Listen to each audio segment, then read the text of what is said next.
சென்னை மந்தைவெளி ஈத்காஹா மஸ்ஜித்தில் ரமலான் பெருநாளை முன்னிட்டு சிறப்பு தொழுகை நடைபெற்றது. தொழுகை முடிந்த பின்னர் ஒருவருக்கொருவர் தங்களுடைய ரமலான் நல்வாழ்த்துக்களை பரிமாறிக்கொண்டனர். மேலும் அவர்கள் பேசியதாவது, இந்த ரமலான் நன்னாளில் இல்லாதவர்களுக்கு இயன்ற உதவி செய்யக்கூடிய நாள்தான் இந்த ரமலான் புனித நாளாகும்.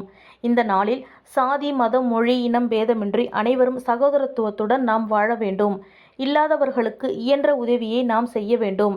நபிகள் நாயகம் வழியினை பின்பற்ற வேண்டும் என்று தெரிவித்துக் கொண்டார்.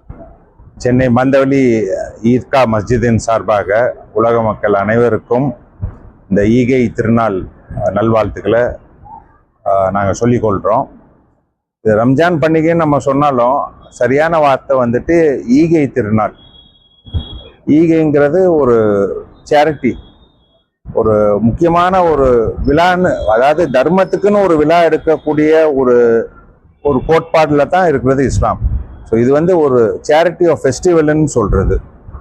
ஸோ தர்மத்துக்கே ஒரு கொடைக்கு அதான் ஈகைக்கு ஒரு விழாவாக எடுத்து இதை மகிழ்ச்சியாக உலகத்தில் உள்ள எல்லாரும் ஏழை எளியவங்களுக்கு கொடுக்கறது தான் இதனுடைய முதல் நோக்கம். ரெண்டாவது, உலக மக்கள் எல்லாருமே, அதுவும் இப்போ உள்ள காலகட்டத்தில் பல சோதனைகள், பல கஷ்டங்கள், இன்னல்கள், போர்கள், இது எல்லாமே நம்ம சந்திச்சு கொண்டு இருக்கிறோம்.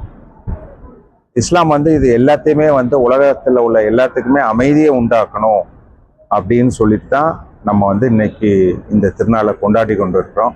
இல்லாமல் இறைவன் உலக மக்கள் எல்லாத்துக்கும் அவங்களுடைய கஷ்டங்களை போக்கி உலகத்தில் அமைதியை உண்டாக்குவதற்கு எல்லாம் வல்ல இறைவன் அருள் புரிவானாக. நன்றி, வாழ்த்துக்கள். இந்த ரமலான் பெருநாளில் தொழுகையில் 1000க்கும் மேற்பட்டோர் கலந்து கொண்டனர்.